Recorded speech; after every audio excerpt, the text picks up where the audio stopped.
So Chloe, welcome to the Feel Better, Live More podcast. Thank you so much for having me. I'm really happy to be here. Not at all. So, you've got 2 books out. One was called The Anxiety Solution, which is probably when I first became aware of you. I saw a lot of things that you were doing on Instagram, a lot of things that you were putting out, and I really resonated with them, really enjoyed the content. And I see you have a new book out now called Brave New Girl. So, what's been going on there? You've gone from writing a book about anxiety to one about confidence, and they sort of seem to me to be almost on the same spectrum in some ways. Yeah, I would say so. I would say Brave New Girl is the follow-on from the Anxiety Solution. And I nearly always find with my clients that anxiety and confidence are linked together. So if someone has anxiety issues, quite often they have self-esteem issues. They find it hard to say no or speak up about things. So I often find that they're linked. And the idea is that once you've kind of worked on your anxiety to a certain extent, then you're ready to start to go out into the world more and grow your confidence and do the things that you want to do. So it's kind of the follow-on, I would say. And I was on the train down from the Northwest this morning. I know you're from the Northwest as well. Yes, so it's always good to chat to a fellow Northerner. And I was reading through Brave New Girl. And what was interesting for me is that a thought came to my mind, which is, I can't remember who said this quote, but it's this idea that actually authors often write the books that we need to write for ourselves. And why that came to my mind is that you very openly share a lot of personal experiences in Brave New Girl. And I wondered how much of the content in your book is informed by your own personal experience and how much is informed by your working clinic as a therapist. Yeah, so I'd say it's definitely both. Definitely comes from my own experience. And I started to notice when I was researching the book how many other people also felt the same as I did. So thoughts of not being good enough, finding it hard to speak in public or having social anxiety, not having the confidence to go after things. So that was definitely my story for a long time.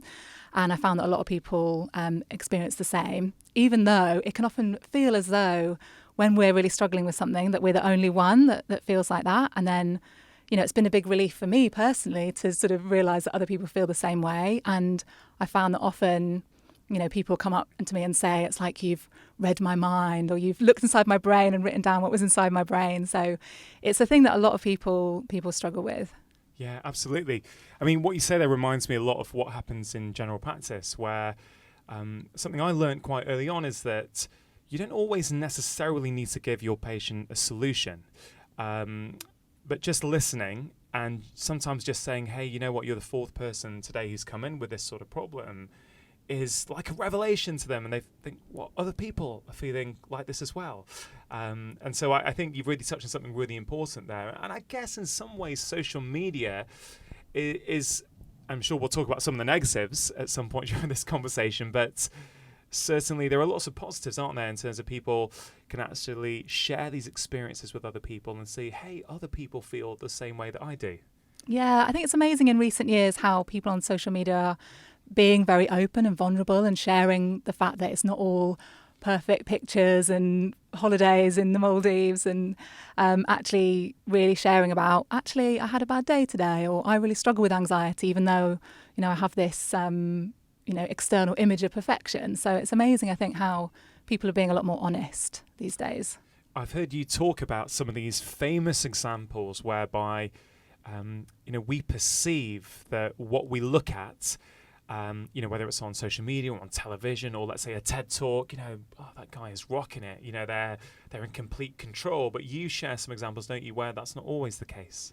Yeah, absolutely. I think often we look at people and think that they're really confident and they've got it all figured out, and they were potentially just born confident. That's just the way they are. And we tell ourselves that we are not confident and we're not good enough and we could never do those things. And some examples are people like Adele, who has talked about how she sometimes is sick before she does a performance. Wow. And there's an inspirational speaker called Mel Robbins who, during her TED Talk, she was having a panic attack, she said, the whole time, even though she seems really calm and confident when she's actually speaking. I think Tim Ferriss as well, during his TED Talk, we were talking about Tim Ferriss Yeah, we were. a minute ago. He was incredibly nervous before his TED Talk, but obviously seems very confident during the actual experience. And actually what we're seeing often is someone being courageous. You know, inside they're doubting themselves, they're experiencing fear, they're maybe feeling like an imposter. So we're seeing that their courage, not necessarily their confidence. And I think just knowing that almost gives us a bit of permission to know that we can feel afraid and still do things, and we can still give things a try, even though we don't have, you know, rock solid confidence to begin with. Yeah, I think, you know, just hearing that, Adele, probably one of the most successful and most famous singers in the world, certainly at the moment, I'd say. I think it is quite incredible for us to, you know, for you to share that story, that actually she gets nervous before she goes out. Doesn't matter how many gigs she's done, she's still getting nervous. That really is, I think, in some ways quite inspiring for people and quite reassuring for people. So you're, you know, a lot of your book is about practical solutions for people, practical tools to help people. And that sort of makes sense because you are a therapist, you see clients in your clinic all the time. But you know, what sorts of things come in to see you in your clinic? Are there some common themes that you're seeing these days? Yeah, so I see a lot of people with general anxiety, so worrying about everything, feeling like they can't switch off, feeling like they're on high alert a lot of the time. I see quite a lot of people for social anxiety, so people that really hold themselves back in social situations or avoid social situations completely because they're so afraid of usually what other people think and being judged. I see people with panic attacks. Public speaking is another big one that I see people for. And again, that's just another manifestation of anxiety and fearing judgment, really. Yeah, I mean, a lot of those things, there are common roots, aren't there? You know, you do talk about this in the book about our childhood and various experiences that we may have gone through and how they shape our view of the world and our view of people around us. And that's certainly something I'm becoming more and more aware of in the last few years, both personally but also professionally as a doctor. And once you start looking for it, you see, you know, these kind of patterns manifest in so many different health issues that come in, you know, through our doors, basically.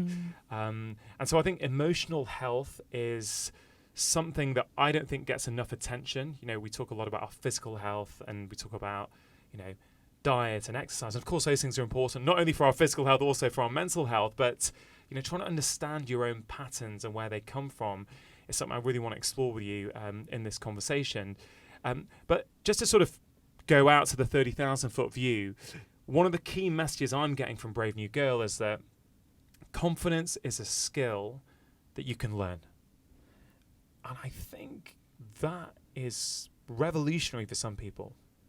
Yeah, I mean, definitely. I think it's quite empowering to think that, to know that even if you are someone who is shy, I mean, 50% of people say that they are shy. So that's a lot of people, you know, struggling with maybe being themselves or holding themselves back. And to know that actually we're not fixed, we are changing all the time. We can do things to help ourselves, even if you are, you know, experiencing anxiety at the moment. You're not going to feel like that forever. No feelings stay the same the whole time. And so there are lots of things that we can do to learn to accept ourselves more, to perhaps go outside of our comfort zones to grow our confidence, because I found that, and this was definitely a pattern for me in the past, I would just avoid anything that I was afraid of or avoid anything that made me nervous or anxious. I had a lot of social anxiety in the past, and I would just not go to parties. I wouldn't go to a networking event. That was like my worst nightmare, the thought of having to meet strangers or something. And little by little, I started to challenge myself and started to say, right, I'm going to go to this event. I'm going to stay for 5 minutes. I'm going to talk to one person and then I can leave. And in doing that, what happens is I started to retrain my nervous system and teach myself that I could survive those situations. And that's how we grow our confidence. That's one way we can grow our confidence anyway, by slowly challenging ourselves. So in some ways, it's almost like a muscle that you're working out, and you're just progressively lifting a heavier weight maybe as you're going through. And I don't know, is that a reasonable analogy? Yes, yeah, that's a great way of describing it. Yeah, I think, yeah, your nervous system learns that you're not going to die if you go into that situation. Because I think at some level, when we're in fight or flight, it is because we're perceiving, or our nervous system is perceiving, that there's a threat.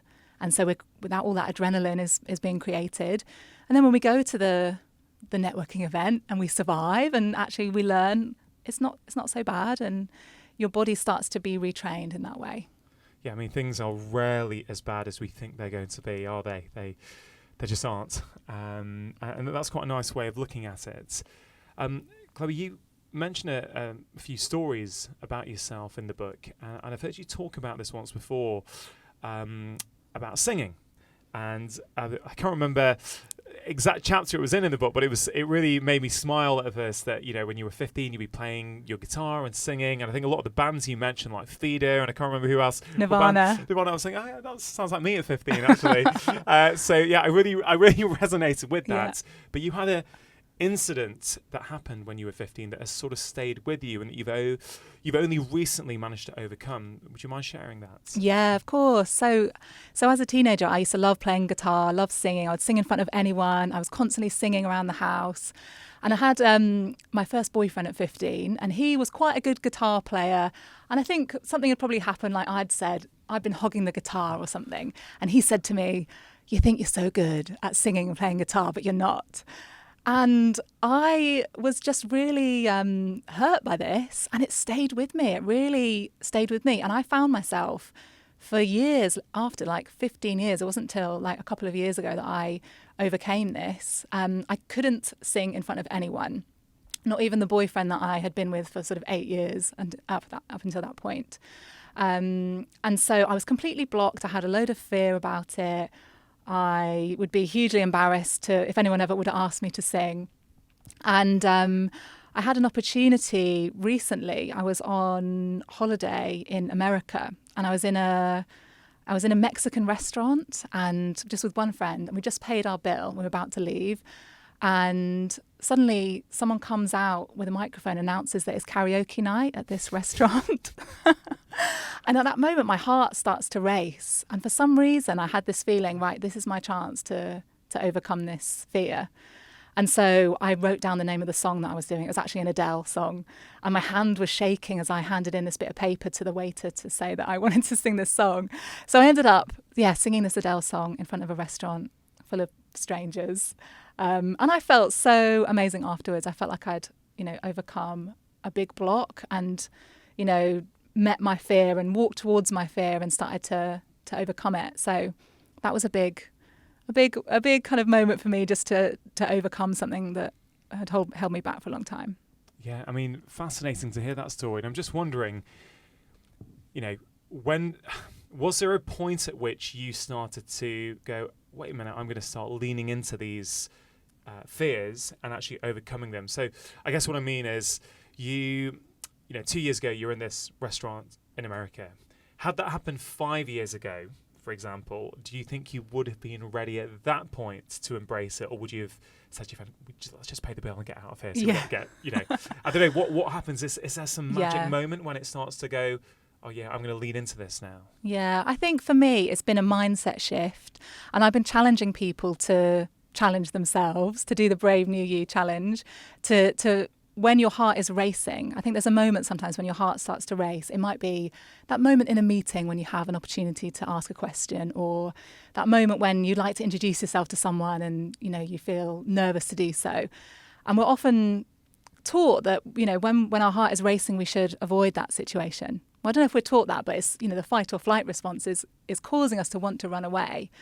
And actually, I started to reframe that and think, what if the heart racing was actually an invitation to start to walk towards something, and a challenge and a chance to overcome a fear? And looking back, I've realised that I did it very step by step. I overcame various fears of mine step by step. For example, public speaking. I didn't go and do a talk in front of 200 people. First of all, I did a talk in front of 10 people, and then I built from there. So I think it's important for people to do this in a step by step way. You don't need to jump out of an aeroplane if you've got a fear of flights, a fear of flying or a fear of heights. Do it step by step. Yeah, I think that's a great tip. And I think, as I said to you just before we went on air, I was looking through the book this morning, reading through it. I was up to chapter 25, Retrain Your Brain, and I was struck by this diagram you've got there with comfort zone in the middle, then stretch zone, and then panic zone. So is this kind of what you're talking about? Is that, maybe you can explain what those circles represent, and I suspect that's sort of what you were just talking about in terms of start at a level that, feels right for you. Yeah, of course. So the diagram is kind of circles within circles, and in the middle is the comfort zone. So that's the things that we feel totally comfortable with, totally at ease with, the things that we can already do. Then there's the stretch zone. So that's all the things that would feel like a bit of a stretch for you, but not something that's going to, push you into complete panic or be, completely terrifying. So what would be a little bit of a stretch? So it might be, someone said to me recently, they went to the cinema on their own, and that was a bit of a stretch for them. They wanted to challenge themselves to do that. Or that they asked someone on social media if they wanted to meet up in real life. And that was just something that was a bit of a stretch for them, but not going to trigger, massive anxiety. And then the third circle is the things that would really cause you to panic. And those are the things that you might want to wait before challenging yourself to do. So focus on the things that are in your stretch zone and do those first. I think a lot of these things are going to be quite personal, aren't they? Very different from one person to another. Yeah. So you mentioned that story about going to the cinema by yourself. Someone contacts you, said that they're doing that. That was in their stretch zone. And I guess I'm thinking back to when I was a medical student, and I remember I was in University of Edinburgh, and I was in one of the peripheral placements for, I can't remember what attachment it was, but you go away for 4 weeks to a peripheral hospital. I was in a Scottish village. None of my mates were there, and there was a cinema nearby. And I remember often in the evenings, I would just go there by myself and watch a film. So I didn't think anything of it. But I've had a couple of experiences with people where they've said, actually, what, you went to a cinema by yourself? Yeah. And it's funny. So to me, that doesn't seem like anything odd or anxiety making in my body, but clearly to some people that is a petrifying, that is a terrifying experience. Yeah, it's going to be different for everyone. For me, the thing that's in my stretch zone would be something like live TV or something now. But I'm happy speaking in front of groups of people where 5 years ago that would have been terrifying for me. So we all are at different stages, and it's a very personal thing. And there's no shame in whatever stage you're at. If something is a stretch for you, it's a stretch for you. And, you're brave for even giving those things a try if that is something that does trigger some fear. So people shouldn't beat themselves up about what level they're at, or, just be proud if you are challenging yourself of what you're doing. Yeah, absolutely. You just mentioned there's no shame in that. And it made me think about the chapters you've written about shame. And it's something I've been exploring a lot in my own life with patients, in my own writings at the moment, is this whole idea of shame and what a toxic emotion that can be, and how many of us feel shame at so many things that we maybe not even consciously aware of anymore. But you've made quite a good case in the book, actually, for why shame is so toxic. And I wonder if you could sort of expand a little bit on that. Yeah, so shame is the feeling of not being good or not being good enough, of feeling unworthy, unlovable. It's a really horrible, horrible feeling. And, it is, I believe, at the root of a lot of our anxieties, of, people with depression will often talk about this. And if we look back in our lives, we can often trace back where that shame comes from. And it can come from things like being told off, or being shouted at in front of a group of people, or being made responsible for something that wasn't your fault. And it's not necessarily the thing that happens, but it's how we interpret it. And often as children, we don't understand the world. We don't understand that adults have their own stress and their own issues. We don't understand the context of situations. So we can often really take on board things that happen to us. So if you, for example, are always getting told off by your dad, who is a stressed person and is just taking out his stress on you, you might, as a young child, take that to mean that you're not good, that you're a bad child and you're not loved. And that, can develop into shame if you carry that with you as an adult and you start to believe that you're not good, or that, people don't like you. And it's a really, heavy feeling that can hold us back in a lot of ways. Yeah, it is. And I think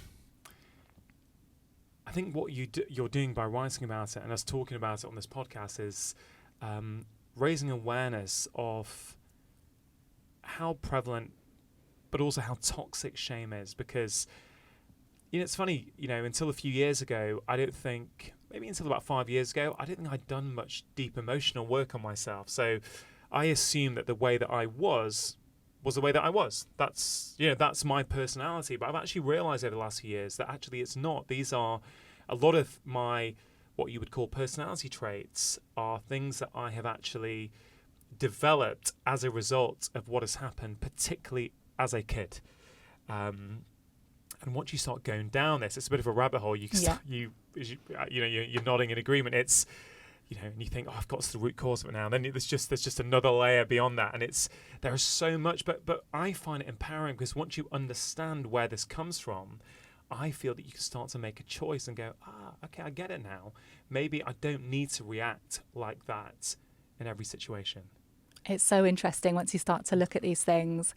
Often things, I don't want to blame parents, because I don't think it's about blaming anyone. But often things are rooted back to things we learned from our parents, or things we took on board, things we rebelled against because they were things that our parents did. And this can shape a lot of our personalities and a lot of what we believe, and patterns and habits. And, so for people, I don't know, if you had an anxious parent, for example, you can really take on board some of those habits. Or if you have a critical parent, this is something I hear all the time. People who had critical parents who may very well be very loving, but have very high standards. And I remember a client telling me recently her dad always would wonder why, if she was getting all A's, why were there not A stars? It was never quite kind of good enough. And she'd really taken on board that pattern and was, as a result, very critical of herself. And that became her kind of internal dialogue. So often if we look back on our lives, we can trace things back to parents or things that happened at school.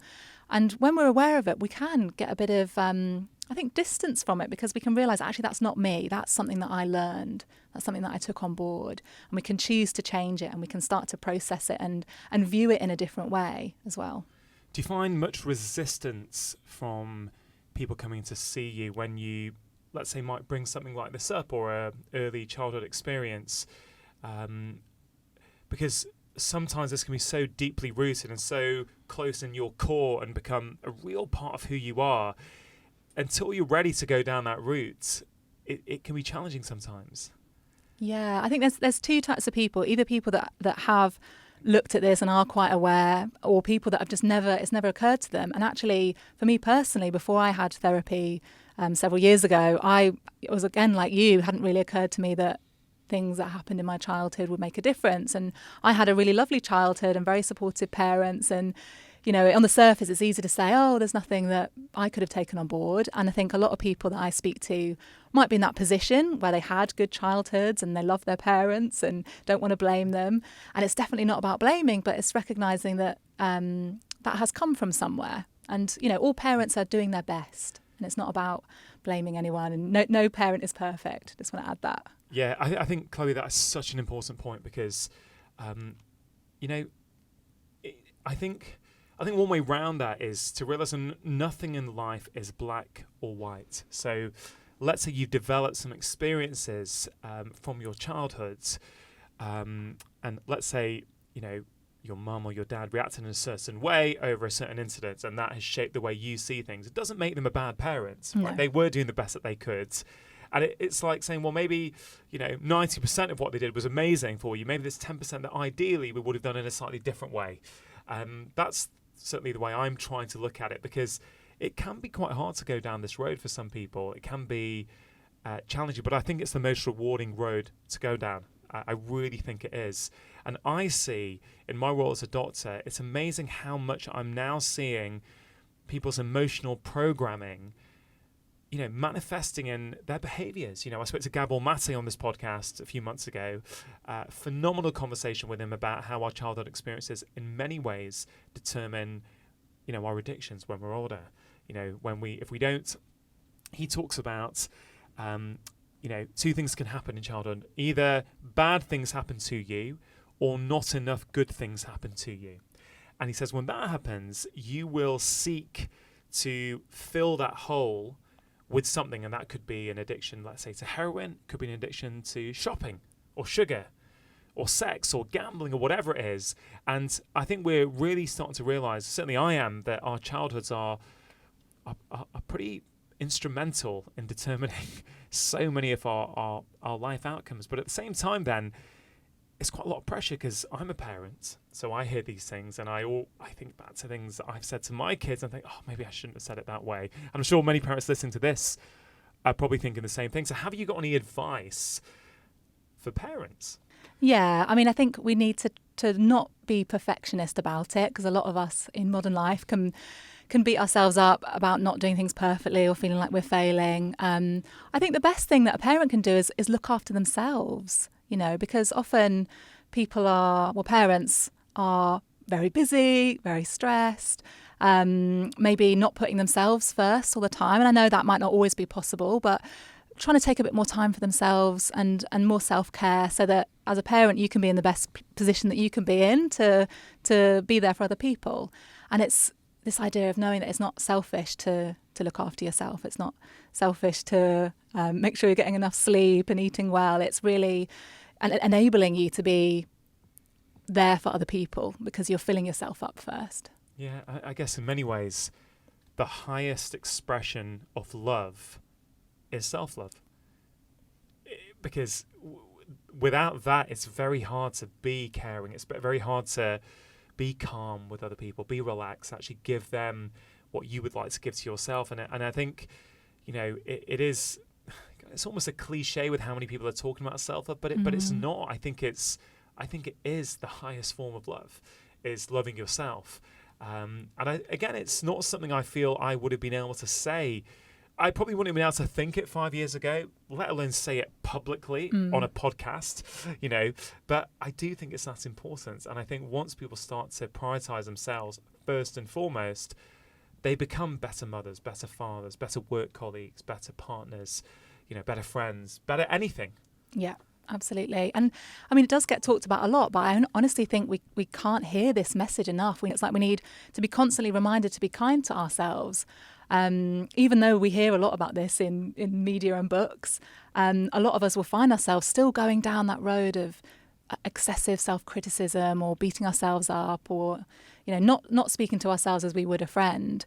And just to be reminded that message brings us back to how important it is to do that, I think. Have you changed, would you say, in the last few years as you've gone down this route, as you've gone down, writing these great books, have you changed your own self-talk with yourself, would you say? Yes, absolutely. Yeah, I think, a big thing for me actually is getting distance from the negative voice. And that has come through, I think meditation has been one of the biggest things that's helped me. I still might have a kind of inner critic in the background, but it's much more faint and much further away. And I think what meditation does is helps to help you to be in the present moment and helps you to get a bit of perspective on things and think more clearly. So I think that's been a big thing for me. Yeah, absolutely. You mentioned before about perfectionism, and you've written a lot about this idea of this idea that many of us are striving for perfectionism, aren't we? And it can be very toxic, that in many ways. Why is striving to be perfect so problematic for us? Well, if we're striving for perfection, we're striving for something that is actually impossible, because perfection is something that is just an opinion, and everyone in the world has a different opinion of what is perfect. If you were trying to create the perfect podcast, everyone in the world has a different idea of that, and you're not going to please everyone. And also what happens when we have that perfectionist mindset is we constantly move the goalposts. So once we've got one job, we're looking at the next one. How can we get the next promotion? Once we've, I don't know, sold a certain amount of books, we still want to go to the next thing. So we're never satisfied because we've got that mindset of always pushing, always pressuring, never feeling good enough. It actually comes down to not feeling good enough. And if we don't feel good enough on ourselves, no external thing is going to really satisfy that. And I think it can be very toxic. We often think of perfectionism as being kind of a good thing. And obviously, in some situations, you'd want people to be perfectionists, like your surgeon or something. But in a lot of cases, it's not needed and actually just causes us to worry and stress and actually sometimes not take action because we're worried that we're going to fail. I think that's a big thing. Yeah, 100%. And I went off on a tangent then in my thoughts because you mentioned a surgeon there. And I thought, if you're a surgeon, let's say you're a neurosurgeon, and we're saying, and I totally respect what you said there, which is, we may need to strive for perfection in some instances. But I don't know, I just want to present an alternative view there. Let's say you are a neurosurgeon and you struggle with anxiety or you are overly harsh on yourself. Yes, of course, there's a goal to reach. There's a certain standard you want to reach. But let's say you do an operation and you do it to the best of your ability, yet something goes wrong. Yeah. I guess you would still give them the same advice, wouldn't you, as you give someone else? Actually, you did all that you could, right? You trained as much as you could do. You performed it to the best of your ability. You can't really control some of those negative outcomes that might happen. Yeah, absolutely. And I think it's this idea of progress over perfection. So if you do make a mistake, you can learn from it and don't beat yourself up about it. And don't let that hold you back from trying again. Yeah, absolutely. If someone is a perfectionist and they're listening to this, and I know for years I still am to a certain degree, although I've really worked hard on letting go and just letting things happen. I posted about this on my Instagram recently about, even this podcast when I started it, little things like I've never liked the logo for the podcast, and but I had some episodes ready. I wanted to put it out, and I thought, you know what, it doesn't matter, just put it out. And, here we are 15, 16 months later, 5 million downloads later, and I've still got the same logo that I don't like. And it's almost as if I could have stopped and I could have frozen and I could have said, no, I must wait until I get a designer in to do this and do that. And it must all be perfect. And we do wait for perfection too much, don't we? And when all we're looking for is progress. Yeah, so just focus on it being good enough. Be kind to yourself. Know that you're going to fail at times and progress is going to happen. And I think at some point we do just need to try to let go. And actually, often things feel perfect when we accept them. If we can have that attitude of just being more accepting and embracing things as they are, things start to feel as we imagine they would when they're perfect. We get that sense of contentment and that sense of satisfaction. So I think it's about, trying to cultivate some more acceptance. How can people who are listening to this and who recognise some of the tendencies we're talking about say, I'd love to change that. I would love to be more accepting of myself, but I find it hard. What can they do? Yeah, so many of us find it really hard to accept compliments or even think about ourselves in a positive way. And I think a really key first step is to start to train yourself to think of yourself in more positive ways. We are often in a pattern of always beating ourselves up, or, in terms of negativity bias, which is just the way our brains are wired, we naturally look for the negatives in things or the criticisms because it was a survival mechanism in the past. But we can counteract that by thinking about what were 3 things that you appreciated about yourself today. What did you do well today? What do you like about yourself today? Did you overcome a challenge? Did you help someone? Did you complete a project? And getting into that habit of every day thinking of 3 things that you can appreciate about yourself starts to train your mind to look for more things to appreciate about yourself. And you eventually start to think of yourself in a more positive way. And this can grow your self-esteem, your confidence. You can be kinder to yourself as a result. Would you recommend people just do this in their head or actually start writing this down? I think there is something about writing it down that seems more solid and it seems more concrete.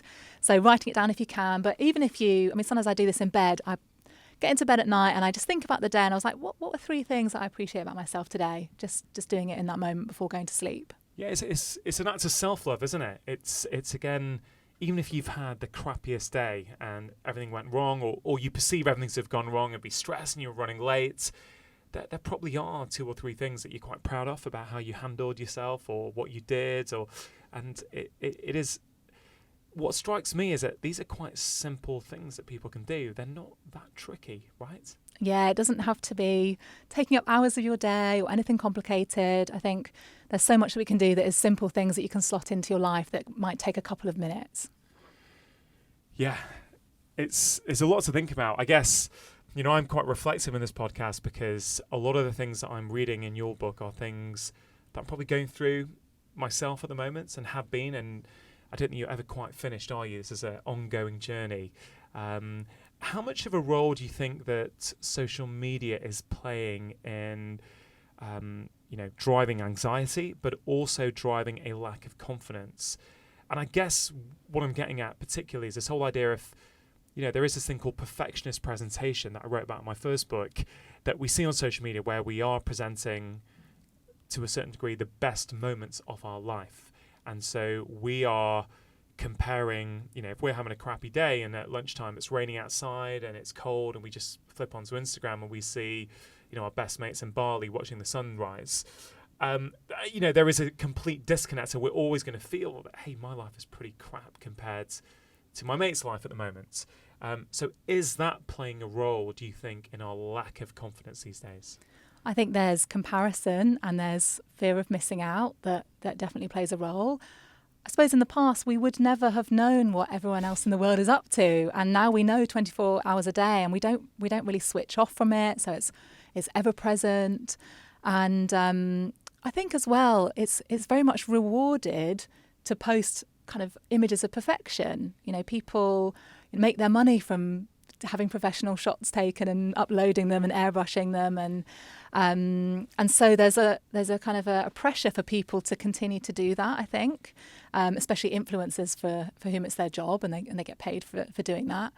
And people are being more vulnerable and sharing the other side, but I think we still do look at these images and presume that the person is happy. We don't, or that they're living this amazing life and we're not, and we kind of fill in the gaps.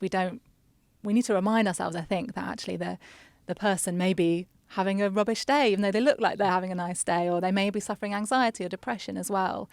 And also starting to appreciate our own lives more and trying to cultivate that gratitude for what we do have rather than focusing on what we don't have. It is hard though, isn't it? Because, so much of what our brains and our minds process is subconscious. So even though we might rationally know that's not real life that I'm looking at, that is an airbrushed image, that is, just one small snapshot of 1 minute of their 24 hours in that day, I just feel that it's still feeding our brain, our subconscious brain, information. Actually, no, that's the norm. I am inferior to that. It's a tricky one, I think. I think it's a really tricky one to navigate.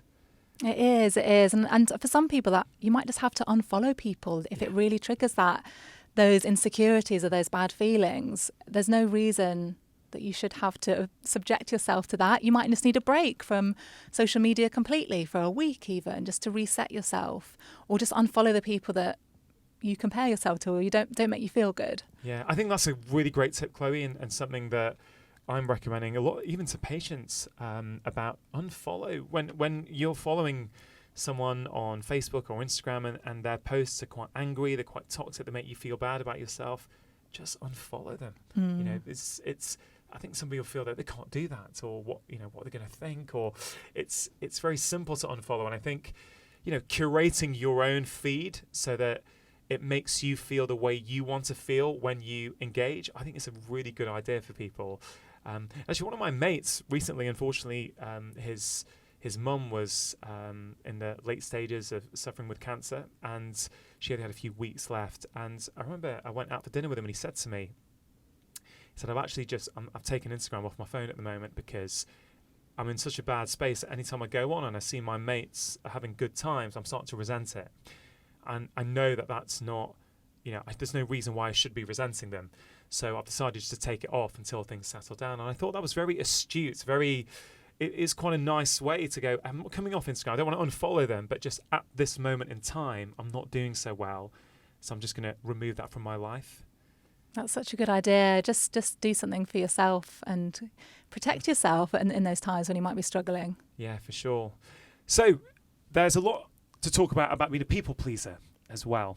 And you're giving a knowing grin, a knowing nod. I have, I mentioned on a couple of podcasts before, I have been a people pleaser my entire life, and I'm starting to find out now where that has all come from. And it's, it can be, it's up and down process trying to figure it all out and try to weave my way through it. But you also have been a people pleaser, haven't you, Chloe? Yes, absolutely. And I think or you still are, perhaps? I would say it's a recovery. It's a recovery. I'm definitely more aware of it now. I'm aware of where it was holding me back. And I think the first step is just to look at, where in your life are you saying yes to things that maybe you want to say no to, really? Are you starting to develop resentments or, getting burned out because actually you're not looking after your own needs? You're always thinking about what other people want. And for some of us, we get so used to instinctively saying yes to things or always putting other people first that we actually lose touch with what it is that we want and what our needs actually are. And so the first step is kind of just bringing some awareness to that and starting to check in with yourself and saying, what do I want in this moment? Is this a yes for me or is this a no for me? I think that's the first step.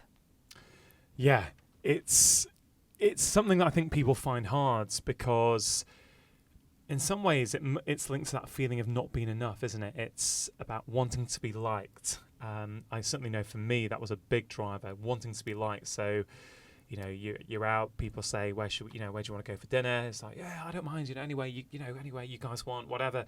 You turn up somewhere you hate, you can't order anything on the menu that you like, but actually, hey, you know what? You kept everyone else happy.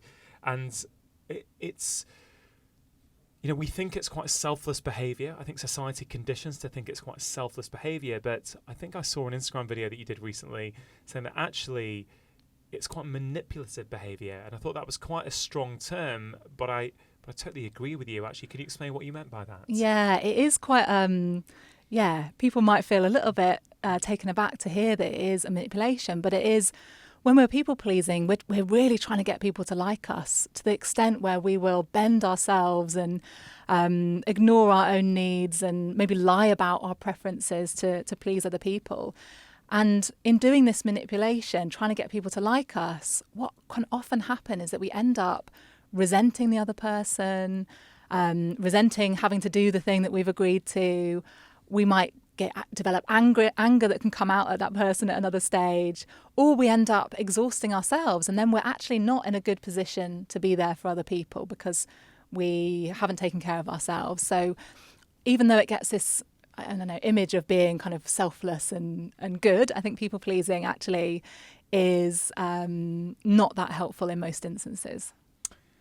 For sure. And I guess this is linked to this whole idea of saying no and how can we get better at saying no? Because I think it's something a lot of us, it's kind of on the same spectrum, isn't it? As people pleasing, it's, not wanting to let people down, saying yes to everything. And again, this is something I've struggled with a lot, and I've started in the last couple of years putting down some really strict barriers, which I found hard at first because I worried what other people would think. But then you start to think, well, you know what, this is making me feel good. This is making me have more time with my wife, with my kids. That's what life is about. So actually, if I put other people first, and I'm actually, for me, the big game changer in my head was when I thought, well, okay, Friday night, I've got 30 emails that I've still not replied to. I can either spend the weekend going through them and replying to them and getting back to everyone, or I can play with my kids. And I thought, well, hold on a minute. If I reply to those emails, in some way I'm saying that is more important than my children. And look, it took me a while to get to that point, but then I thought, when I started reframing it like that, I thought, yeah, stop the emails. Just shut my laptop. I'll see it on Monday. And people get annoyed. I don't care anymore because I'm just going to have a banging weekend with my children. But it took a while to get there. So, I don't know, how can people learn to say no? Have you got some tips for them? Yeah, definitely. So I think the first thing is just, I sometimes ask people to just close their eyes and imagine all the times that they've said yes to things that they didn't really want to do. So all the, I don't know, the coffees they had with people that they didn't really want to have them with, all the movies that they watched that they didn't want to watch, all the weddings that they went to that they didn't really want to be at, and all the time and the money and the expense of doing these things. And actually to think about, if you'd said no to those things, how much more time and energy and money would you have? And if you could say no more in the future, by saying no, what are you actually saying yes to? So you're saying yes to more time with your kids, or more sleep, or more fun, or, the side project that you're working on that you're really passionate about. And so really trying to focus on actually what you're saying yes to, I think is quite motivating. And I think, again, like you said before, it's a bit like exercising a muscle. When you first start saying no, it might be quite uncomfortable, but then you get used to it and you start to reap the benefits and you start to find it easier, and other people get used to you saying no as well. Because I think if the other people are used to you saying yes all the time, it might be a bit of a adjustment for them as you start to set those boundaries, but they will get used to it, and usually people don't care nearly as much as you think they're going to when you say no. Yeah, absolutely. Have you found this in your own life, that as you've started to say no, which I'm guessing you might have started to a bit more than you used to, A, did you find it hard? And B, what sorts of things are you now saying no to that maybe a few years ago you would have said yes to?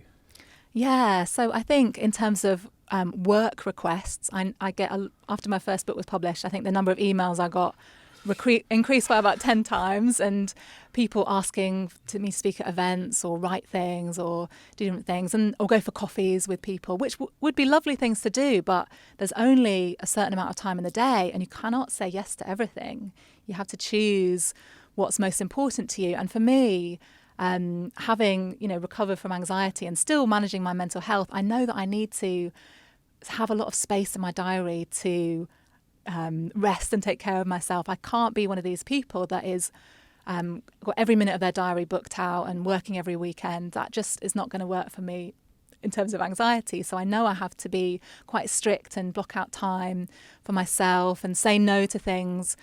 For example, I got asked to speak at some festivals this summer, and that would be a lovely thing to do. But if you take into account travelling there, staying overnight, to speak to people for half an hour, for me, I had to weigh that up and decide that it wouldn't be worth it, that I could spend my time better elsewhere and just have the weekend to rest or something. So yeah, sometimes it's hard to say no to things because there are nice opportunities, but at the same time, I know for me, I've got to choose my mental health first of all.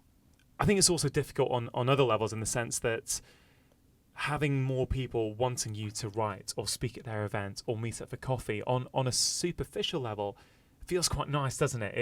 It's an ego boost for all of us. Of course. And so I think, it's nice to get that, especially if people have been striving to do something for a long period of time and you finally, reach that goal, whatever it is, and then all the attention comes in.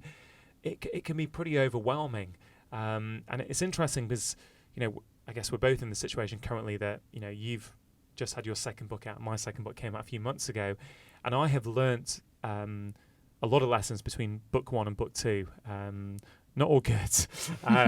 But certainly I'm saying no to a lot of festivals this year that I didn't say no to last year. Because I thought, no, it's important. I've spent so long writing this book. I know it's going to help so many people. I want to get out there and actually spread the word and meet people. And I do want to do that, but I can't do them all anymore. And I realise that when I do that, there's an impact on my own family life. And it's also hard because of social media, because, if you don't go, you are still going to see all those feeds of people who have gone and spoken at those events, let's say. So I think it can be tricky. I tell you, for me, Chloe, one of the big things I've changed, and I wonder, this is probably the sort of thing if I came to see you as one of your clients, you might have recommended to me, I guess, is I have become very strict about my weekends now. So it is, I get lots of conference requests, lots of speaking requests. Most of them are at the weekends. And I now have a quota in my head of how many I will do a year. And once that quota is full, that's it. I'm done, because those are my time. Those are my family times. And it's really quite empowering. And what I've noticed is the last two conference requests I turned down. And And I know the two people I turned down to listen to this podcast, so I presume they'll share the same experience. But I was just open and honest, and I said, look, this is a great event. I'd love to come and speak, but actually, you know what, weekends are my family time, and I've already I've met my quota for the year, so I can't commit to any more weekend events. Hope you understand. And they sent really nice emails back saying, we completely understand. And it goes back to what you were saying before, that it's not as bad as you think it's going to be. Absolutely. I often think of this thing of, if you were going to go for dinner with someone and they had to cancel last minute because they were feeling really anxious or really low, we wouldn't be angry with them. We wouldn't blame them. We'd say, of course, please, go home and rest. And actually, if we're struggling, if we need to put ourselves first and take care of ourselves, people do quite often understand that. And we make it far worse in our heads than it is in reality, I think. Absolutely. Chloe, you shared a really nice story in the book where I don't know if it's when you were starting off as a therapist or not, but you wanted to do some group sessions. And I wonder if you could just tell that story, because I think it's quite inspiring for people, and just A, what happened, but B, how you processed it and what you learnt from that experience. Yeah, definitely. So when I'd first started as a therapist, I decided to do my first event, and I was really excited about it and very, very nervous. And I'd prepared a lot for it. I'd learned the script off by heart. I'd put up posters in local cafes and contacted clients and put quite a lot of effort into trying to organise it. And when I did the event, I got a grand total of one person turning up. Oh. And also I invited sort of my sister, and my boyfriend came along as well to make up the numbers. And I was completely devastated. I spent the kind of the next hour after the workshop really beating myself up, thinking, I'm a terrible therapist. This is a sign that I should just quit and never try to do an event again. So beating yourself up, basically. I was totally beating myself up and catastrophizing and thinking that this meant all these things about me, that I was, not good at what I was doing. And after kind of a certain period of beating myself up, I had a bit of a word with myself, and I decided to do some writing about what I was thinking. And I wrote down some of those thoughts that I was having and started to realize how ridiculous they sounded written down. And I started to ask myself, right, what can I learn from this experience? What can I do differently next time that will help it to, be more successful in terms of people turning up? And so I kind of had some ideas about, going to a room that had a existing clientele that they could invite people and all sorts of different things. And I was able to use that information, and the next talk that I did got about 10 people. So it was a definite improvement. Wow. But it's such a common thing how we quote unquote fail at something, and we make it mean a load of things about us, that we're not good enough. And quite often we give up if we beat ourselves up about something. And if we can be kind to ourselves, and if we can think about, what am I learning from this situation? How can I use this as information to help me to get better next time? Then we're much more able to try again and to use that as a valuable learning experience. I think you used journaling, didn't you, as part of your way of processing this? Yes. So just getting pen and paper, writing down what was on my mind, a stream of consciousness. And, once we got it written down, we see it in a different perspective, I think. There's some of the things that we think and some of the things that we tell ourselves.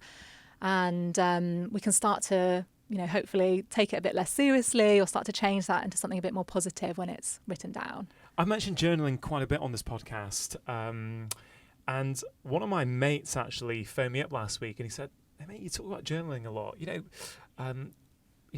What is journaling? What are you actually doing when you journal? Are you thinking about it? Are you just writing anything that comes down into your head?" So, as a therapist, if someone comes into you and you recommend journaling, how do you break it down for them in terms of what they should be doing?